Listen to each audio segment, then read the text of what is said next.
Hello everyone, कैसे हैं आप सभी। मैं विद्यमान आपका मैथ टीचर। आज हम डिस्कस करने वाले अपने 9th चैप्टर को, जिसका नाम है सर्कल्स। आपको मैं बता दूं कि जो सर्कल्स हमारे पास पूरा चैप्टर है, ये पूरा थ्योरम्स बेस्ड चैप्टर्स है। हमें अच्छे से थ्योरम्स को कवर करना है और जैसे ही हम थ्योरम्स को अप्लाई करेंगे अपने क्वेश्चंस में, तो हमारा सारा का सारा जो चैप्टर्स है वो बहुत ही ईजी होने वाला है, क्योंकि हम थ्योरम्स को बहुत अच्छे से कवर करने वाले हैं। तो आपको क्या क्या कवर करना है भाई इस चैप्टर्स में। हमें डेफिनेशन अच्छे से पता होनी चाहिए, हमारे पास सर्कल्स की जितनी प्रॉपर्टीज हैं हमें वो पता होनी चाहिए, तो फिर हमारे लिए थ्योरम्स भी बहुत इजी बनने वाली है। तो जल्दी से करते हैं अपने इंट्रोडक्शन पार्ट को शुरू। देख लेते हैं हमारे पास आज हमारे इंट्रोडक्शन पार्ट में क्या क्या होने वाला है।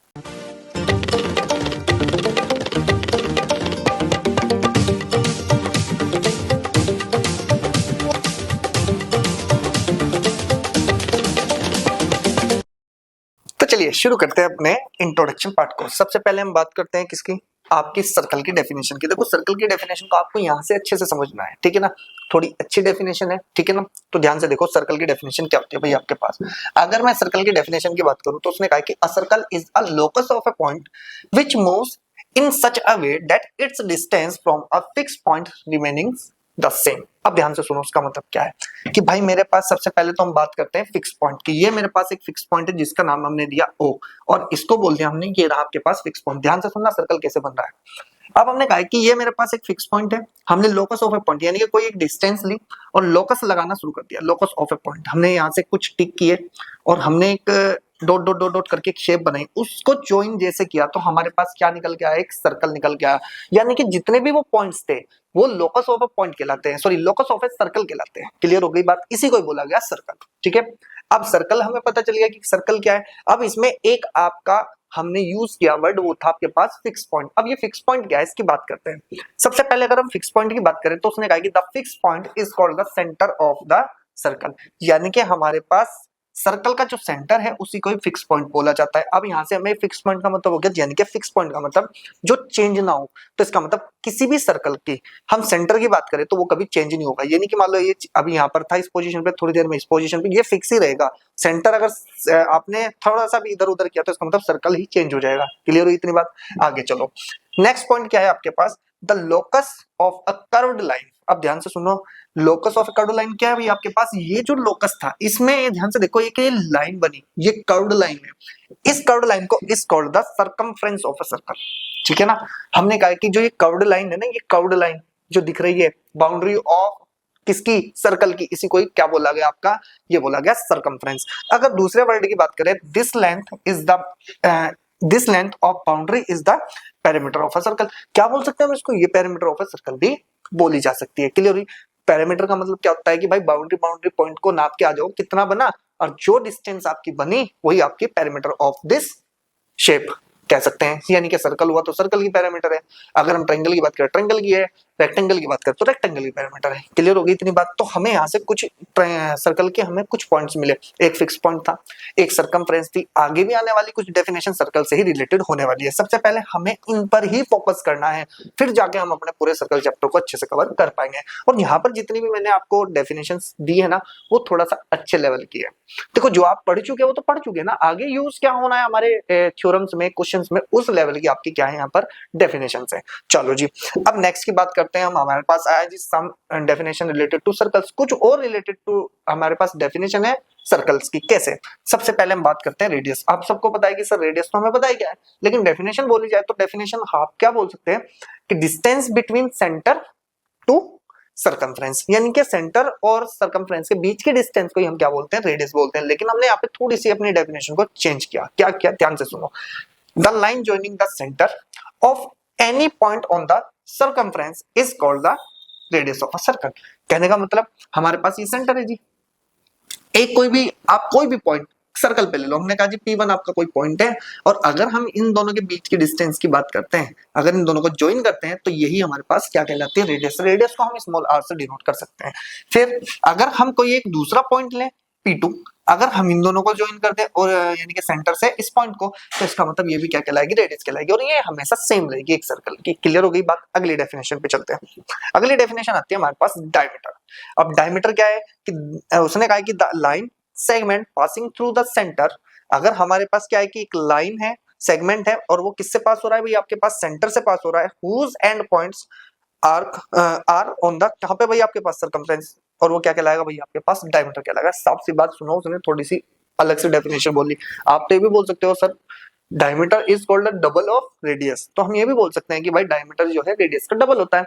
लेकिन कल को अगर आपको अच्छे से देनी पड़ गई कहीं डेफिनेशन, तो क्या करेंगे, उसने पहले ही बोल दिया कि एक लाइन सेगमेंट है जो कि पास होके जाता है सेंटर से। देखो जी, एक लाइन सेगमेंट है, पास होके जा रहा है किससे, सेंटर से, ये रहा आपके पास सेंटर। लेकिन इसके दोनों जो एंड पॉइंट्स है लाइन सेगमेंट के, वो किस पर है, सर्कल पे है। तो इसका मतलब इसके बीच की जो डिस्टेंस कहलाएगी, यही आपके पास डायमीटर कहलाएगी। आई बात समझ में? चलो जी फटाफट से स्क्रीनशॉट ले, अगले वाली डेफिनेशन पे चलते हैं। देखो नेक्स्ट डेफिनेशन क्या है भाई आपके पास, अगर हम बात करें arc and code of a circle. अब आपको पता होगा कि अगर हम सर्कल की बात करें तो यहाँ पर हमारे पास कोड भी इन्वॉल्व रहेगी सर्कल के अंदर, आर्क भी रहेंगे।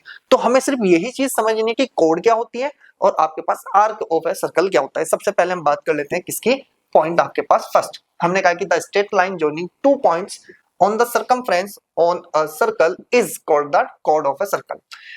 अब ध्यान से देखा जाए तो उसने कहा कि हमारे पास यहाँ पर फिगर दे रखी है और ए बी को उसने कहा कि ये कोड है हमारे पास। लेकिन कोड को समझने के लिए मैं थोड़ा सा आपको लेमन लैंग्वेज यानी कि आम आदमी की भाषा में लेके चलता हूँ। हमने कहा कि अगर हमें कोड चाहिए, ध्यान से सुन लेना मेरी बात, अगर हमें कोड ऑफ ए सर्कल चाहिए तो करना क्या है, हमें सर्कल पे कोई भी 2 पॉइंट ले लेने हैं, कोई भी 2 पॉइंट। आपने कहा चलो सर लेके देखते हैं, एक ए पॉइंट हुआ, एक बी पॉइंट हुआ। जिस दिन आप इन दोनों को ज्वाइन करोगे, जिस दिन आप इन दोनों को ज्वाइन करोगे, इसी को ही बोला जाएगा कॉर्ड ऑफ अ सर्कल। ठीक है, आप कहोगे सर ये तो एक ही बन सकती है क्या, नहीं, इसमें इंफिनिटी बन सकती है। आपने एक पॉइंट ये लिया, सर्कल के ऊपर है, एक पॉइंट आपने ये लिया और आप इन दोनों को ज्वाइन कर दोगे तो इसका मतलब एक कोड ये हो गई सी और ये हो गई मेरे पास डी। तो यानी कि मेरे पास एक तो ए बी कोड ऑफ ए सर्कल है, एक सी डी कोड ऑफ ए सर्कल है। तो इसका मतलब क्या है कि आपकी कोड कितनी भी बन सकती है, यानी कि इनफाइनाइट कोड आपकी एक सर्कल में बन सकती है। लेकिन अगर हम कोड की बात करें तो एक कोड को बनाने के लिए हमें सर्कल पे 2 पॉइंट्स की जरूरत पड़ती है, उन दोनों को ज्वाइन करने के बाद वो कोड ऑफ ए सर्कल कहलाएगी। जैसे आपके पास ए बी एक कोड थी और सी डी मैंने आपको बना के दिखाई, वो भी एक कोड थी। नेक्स्ट पे चलते हैं जी, the part of the circumference between these points is called the arc of the circle. जैसे कि हमारे पास भाई, हमारे पास क्या हुआ कि 2 पार्ट बने। अगर मैं थोड़ा सा इसको रिमूव करते हैं, ये हमारे पास डायग्राम था, जो हमारे पास जेन्युइन डायग्राम था।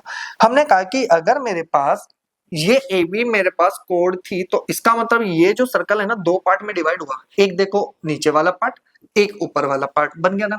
तो अब उसने कहा है कि भाई अगर मुझे यहाँ से आर्क ऑफ ए सर्कल चाहिए, तो आर्क का मतलब हो गया एक तो ये वाला आर्क, देखो जी, ठीक है, और एक ये वाला आर्क। देखो 2 आर्क बन सकते हैं। ये मैंने जो बनाया ना डिजाइन से, मैं थोड़ा सा ये आपको दिखाने के लिए, ये आर्क ऑफ ए सर्कल है, ठीक है ना। तो एक तो यहां से लेके यहां तक का आर्क बन सकता है ऊपर, और एक नीचे, तो इन्हीं को ही बोला गया क्या, आर्क ऑफ अ सर्कल। अब ये कितनी लेंथ के हो सकते हैं, ये कितने उसके हो सकते हैं, ये अभी हम डिस्कस नहीं कर रहे हैं, सिर्फ हमने ये बताया कि आर्क क्या होता है। और हमने बता दिया कि आर्क हमारे पास क्या होता है भाई, आपके पास आर्क ऑफ अ सर्कल कहलाता है। जैसे अगर मैं बात करूं एपीबी का मतलब एपीबी तो ये चल रहे ना, तो इसका मतलब ये हो गया आर्क ऑफ एपीबी, ठीक है ना। फिर उसके बाद उसने कहा कि सिमिलरली, तो अगर मैं बात करूं ए बी आर्क की, तो ए बी आर्क का मतलब क्या है, ये जो पूरा आपके पास आर्क है, ये आपके पास कहलाएगा आर्क, ठीक है ना। तो 2 आर्क बन सकते हैं आपके पास कोड से, एक तो आपके पास नीचे की साइड जब 2 पार्ट हुए, और एक ऊपर की साइड। तो इसका मतलब हमारे पास, हमें पता चला कि आर्क भी हमें मिल सकते हैं। इसके बाद कहते हैं कि the diameter is the longest code of a circle. देखो जी, आपकी बात बिल्कुल सही है। अगर मैं बात करूं कि मुझे 2 पॉइंट चाहिए, एक पॉइंट ये रहा, ठीक है जी, एक पॉइंट आपके पास ये रहा, एक पॉइंट ये रहा। अगर ये आपके पास 2 पॉइंट है, एक पॉइंट ये रहा और एक पॉइंट ये रहा, ये हो गया सी और ये हो गया डी।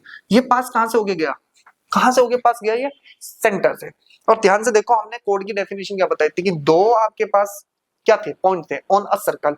और अगर एडी को सीडी को अगर हम ज्वाइन करेंगे तो ये क्या बनेगा हमारे पास कोड। लेकिन ये सेंटर से पास होके गया, तो इसका नाम भी क्या हो गया मेरे पास, डायमीटर हो गया। तो यानी कि सर्कल की सबसे बड़ी जो कोड होती है इज कॉल्ड अ डायमीटर, ठीक है ना। The longest code of a circle is called diameter, ठीक है। अगर हमारे पास सबसे बड़ी कोड है ना सर्कल की, तो आप समझ जाना वो किसकी बात कर रहे हैं, हम डायमीटर की बात कर रहे हैं, ठीक है जी। अब थोड़ी सी डेफिनेशन करते हैं, हम थोड़ा सा एक्सपीरियंस और ले लेते हैं। ये आपको एनसीईआरटी में नहीं मिलेगी, लेकिन फिर भी आपको ये चीज पता होनी चाहिए, ठीक है ना। तो सबसे पहले बात करते हैं हम किसकी, interior of a circle. Interior का मतलब क्या होता है कि सर्कल के अंदर जितना भी मटेरियल आएगा वो सब इंटीरियर पार्ट कहलाएगा। क्लियर होगी इतनी बात। तो इंटीरियर ऑफ ए सर्कल का मतलब है अगर सर्कल के अंदर कोई पॉइंट हो, कोई आपके पास क्या हो, कोई सेंटर की बात कर रहे हो, तो कुछ भी अगर सर्कल के अंदर आ रहा है तो इंटीरियर पार्ट है, इंटीरियर ऑफ अ सर्कल।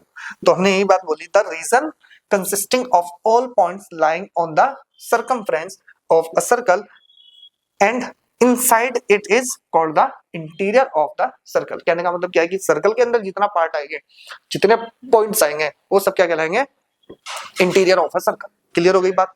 अगर मैं बात करूं सेकंड की, exterior of a circle, exterior का मतलब क्या होता है, जो सर्कल के बाहर है उसको एक्सटीरियर बोला जाएगा, ठीक है ना।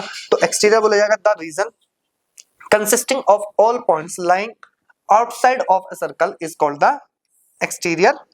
क्या मिलेगा भाई आपके पास, एक्सटीरियर ऑफ द सर्कल।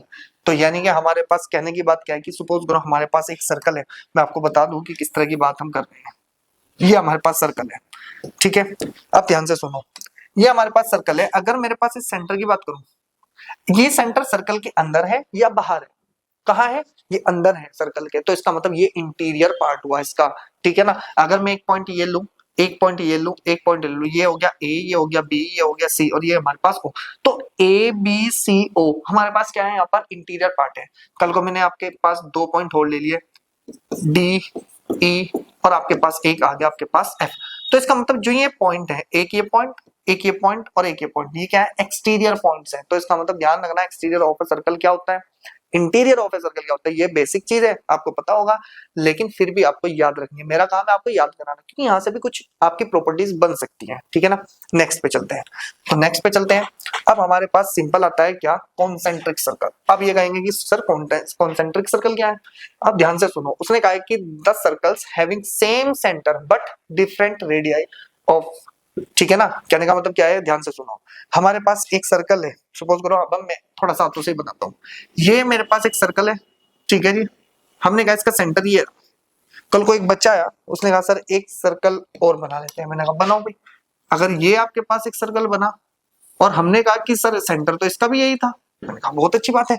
कल को एक बच्चा फिर आया, उसने फिर कहा कि सर एक सर्कल और बना लेते हैं, मैंने कहा बिल्कुल बनाओ, लेकिन उसने कहा कि सर इसका भी सेंटर यही है। तो अगर तीनों की बात करी जाए तो तीनों सर्कल हमने एक ही सेंटर से बनाए, ठीक है। और तीनों सेंटर जब एक से बनाए तो इसका मतलब इसकी रेडियस, इसकी रेडियस और इसकी रेडियस, सबकी रेडियस क्या है, डिफरेंट रेडियस है। ये छोटी रेडियस है, ये थोड़ी और लेंथ हमने बढ़ाई और उसमें और लेंथ बढ़ाई, लेकिन सेंटर एक ही था। इसको बोलते हैं कॉन्सेंट्रिक सर्कल। डेफिनेशन पे चलो, उसने कहा कि the centre having same centre but different radii are called the concentric circle. तो आपको आज पता चला कि सर कॉन्सेंट्रिक सर्कल क्या होते हैं, कि एक सेंटर से बनाए गए बहुत सारे सर्कल्स, यानी कि एक से ज्यादा सर्कल ही बोल लो, बहुत सारा की बात है। अगर 2 सर्कल हमारे एक ही सेंटर से बनते हैं, रेडियस उनकी क्या है, आपकी डिफरेंट है, तो इसका मतलब वो कॉन्सेंट्रिक सर्कल्स हैं। क्लियर हुई इतनी बात। नेक्स्ट पे आ जाओ जी, हमारे पास आता है कॉमन कोड। अब ये कॉमन कोड क्या है भाई, कॉमन कोड का मतलब क्या है कि if 2 circles intersect in 2 points, भाई 2 सर्कल हैं, अगर आपस में 2 पॉइंट से टकराएंगे तो एक पॉइंट ये रहा आपके पास ए और एक पॉइंट आपके पास क्या रहा बी। आगे ध्यान से सुनो, the line joining these 2 points called the common code of a circle. तो ध्यान से सुनो, अगर हम इन दोनों को ज्वाइन करते हैं, ये लो जी, अब ये जो ए बी है, देखो ये ए बी है, इस सर्कल के लिए भी कोड का काम कर रही है, इस सर्कल के लिए भी कोड का काम कर रही है, लेकिन ये क्या है, आपके पास कॉमन कोड है दोनों के लिए। आगे उसने कहा कि हमारे पास एक डायग्राम में ए बी जो है हमारे पास क्या है, कॉमन कोड है। पहले वाले का सेंटर क्या है, ओ है, और दूसरे वाले का सेंटर कितना है, मेरे पास सी है। तो ये दोनों अलग अलग भी सर्कल्स हो सकते हैं, होने का मतलब रेडियस सेम भी हो जाए कोई प्रॉब्लम नहीं है, और अगर डिफरेंट भी हो तो भी कोई दिक्कत नहीं। देखो इस तरह से, अगर कल को आपके पास एक ये सर्कल है, एक ये छोटा सा सर्कल है, तो कॉमन तो यहाँ पर भी आया ना, ये देखो ये क्या है आपके पास, ये कॉमन कोड है जिसकी हम बात कर रहे थे। तो हमारे पास सिंपल सिंपल डेफिनेशन है, ठीक है ना। ये सिंपल सिंपल डेफिनेशन ही हमारे लिए बहुत काम की चीज है, ठीक है ना। फटाफट से देखो आपके पास नेक्स्ट में क्या आता है भाई आपके पास। अब हमारे पास आता है सेगमेंट। सेगमेंट क्या है भाई आपके पास, अब यहाँ से हमारा थोड़ा सा सर्कल और अच्छा अपग्रेड होगा। सेगमेंट का मतलब होता है आपके पास कि अगर सर्कल को कोई कोड, अब देखो कोड से हमने सीख लिया था कि 2 पार्ट में डिवाइड करती थी कोड सर्कल को। अगर हम कोड की बात करें, अगर कोड ऑफ ए सर्कल है तो हमारा सर्कल 2 पार्ट में डिवाइड होता है, ठीक है ना। अब उन दोनों पार्ट के भी कुछ नेम होते हैं, वो नेम कैसे होते हैं, उनको बोला जाता है सेगमेंट। उनसे कहा कि ईच कोड, हर एक कोड की बात करी जाए, each code of a circle divide the circles into 2 parts. भाई 2 पार्ट्स में डिवाइड करता है, हमने यही बोला था। देखो ए बी कोड है, एक ये पार्ट हो गया, एक ऊपरले वाला part. Each part is called the segment of a circle, यानी कि ये भी सेगमेंट है, ठीक है जी, और ये भी सेगमेंट है। अब उसने कहा कि the smaller part is called, क्या है भाई आपके पास minor, and larger part of a circle क्या कहलाता है भाई आपके पास मेजर सेगमेंट, ठीक है ना। इसका मतलब हमारे पास जो दोनों के दोनों पार्ट है, दोनों के कुछ ना कुछ नेम है। अब ध्यान से सुनो क्या नेम है। अगर हमें यहाँ पर क्या दिख रहा है कि भाई बड़े वाला पार्ट है, तो इसका मतलब उसको बोला जाता है मेजर सेगमेंट, ठीक है ना। अगर हमारे पास छोटे वाला पार्ट है तो उसको बोला जाता है माइनर सेगमेंट। तो ये आपके पास दो बात थी, जिसको मैं पहले भी बताता तो आपकी साइज समझ में इतनी जल्दी से ना आता। यानी कि कोड आपका दो पार्ट में डिवाइड करता है, बड़े वाले पार्ट को बोला जाता है मेजर सेगमेंट और छोटे वाले पार्ट को बोला जाता है माइनर सेगमेंट। क्लियर हुई बात। अब हमारे पास आता है सेक्टर। अब ये सर सेक्टर क्या है, अब ध्यान से सुनो। The area of a circle boundary by any two of its radii and the arc between them is called the segment of a circle। अब ध्यान से सुनो, ये तो सर बहुत हमारी समझ से थोड़ा बाहर गया, थोड़ा ध्यान दो। अगर मैं बात करता हूं किसकी, सेक्टर की, तो सेक्टर का मतलब क्या होता है भाई आपके पास, आपने पिज्जा खाया, पिज्जा में कुछ स्लाइस होती है, उस एक स्लाइस को ही क्या बोला जाता है, सेक्टर बोला जाता है। ध्यान से सुनो, ये रांची मेरे पास सेक्टर। देखो क्या ये पिज्जा की स्लाइस लग रही है, नहीं लग रही है, पहले मैं आपको दिखा दूं। ये आपने इस तरह से लिया और इसको पिज्जा की स्लाइस समझी, तो इसका मतलब यही क्या कहलाता है आपके पास सेक्टर।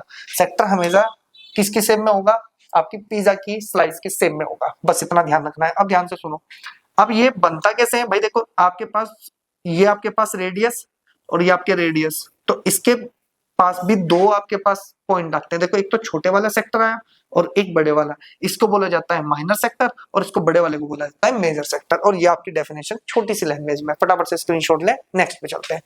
अब हमारे पास क्या आता है, ध्यान से सुनो। अब हमारे पास आता है मेजर एंड माइनर आर्क। अब यहां तक तो हमें पता था कि भाई मेजर सेगमेंट पढ़ लिया हमने और माइनर सेगमेंट पढ़ लिया। अब मेजर अगर मैं आर्क की बात करूं और माइनर आर्क की बात करूं तो इसका मतलब क्या है, ध्यान से सुनो। हमारे पास मेजर सेगमेंट और माइनर सेगमेंट आपकी हेल्प करेंगे इसमें। कैसे, उसने कहा कि any two points on the circumference of a circle divides the circumference into two parts. भाई आप ध्यान से देखो, दो पॉइंट आपने लिए, ए पॉइंट है एक बी पॉइंट है, आपने इन दोनों को देखा, तो अगर ये देखा जाए तो इस सर्कमफ्रेंस को आपने दो पार्ट में डिवाइड किया। एक तो पार्ट हो गया ये वाला, ठीक है, और एक पार्ट आपके पास हो गया ये वाला, ठीक है, बात समझ में आई। तो इसका मतलब आप कहेंगे सर ये तो आर्क थे, हाँ आर्क की बात कर रहे हैं हम, ठीक है ना। देखो यहाँ पर आर्क की बात करें, मेजर आर्क और माइनर आर्क, ठीक है। अब उसने कहा कि अगर ये हमारे पास दो पार्ट में, तो each part is called an arc. इन दोनों पार्ट को बोला जाता है आर्क, एक ग्रीन वाला और एक आपके पास येलो वाला, ये दोनों क्या है भाई आपके पास आर्क है। अगर मैं बात करूं किसकी, ए पी बी, तो आपने देखा होगा ए पी बी तो छोटा आर्क है, तो इसलिए इसको बोल दिया गया माइनर आर्क। क्लियर हो गई बात। और ए क्यू बी, अगर इस पूरे पार्ट की बात करी जाए तो ये तो बड़ा आर्क है, तो इसका मतलब इसको बोल दिया मेजर आर्क। बस इतनी सी आपको डेफिनेशन ध्यान रखनी है, और ये आपको कोई लिखनी नहीं है, बस आपको माइंड में सेट करनी है। कल को कोई पूछे तो आपको इसका आंसर आना चाहिए। क्लियर हो गई इतनी बात। अगर मेरे पास ध्यान से देखा जाए, तो अगर मेरे पास इस पूरे इंट्रोडक्शन को देखा जाए, तो बस ये आपके पास छोटा सा सर्कल का क्या है, इंट्रोडक्शन है। इसको स्क्रीनशॉट ले, ठीक है ना। अब हमारे पास सिर्फ बचा क्या है भाई, आपके पास 3 एक्सरसाइज हमारे पास होने वाली है भाई सर्कल्स में। अब हमारे पास हर एक में थ्योरम्स है। हम कल जो इंट्रोडक्शन पार्ट आने वाला है उसमें सारी थ्योरम्स को क्लियर करने वाले हैं, अच्छे से कवर करेंगे। सर्कल्स की सारी थ्योरम जो भी एनसीईआरटी में होगी आपको नंबर वाइज मिल जाएगी, 9.1, 9.2, 9.3, 9.4, 9.5, 9.6। ये सारी थ्योरम्स आपको कल इंट्रोडक्शन पार्ट 2 में मिलेगी। और तब तक आप इस पूरे अच्छे से कर लीजिए इस वाले पार्ट को, क्योंकि आपको पता है कि यहाँ पर बेसिक चीज किसकी है भाई, आपकी सर्कल की है। तो मिलेंगे नेक्स्ट वीडियो में, तब तक आप चैनल को सब्सक्राइब कर दो, वीडियो को लाइक कर दो, अपने दोस्तों के साथ शेयर जरूर करना है। मिलेंगे नेक्स्ट वीडियो में। Okay students.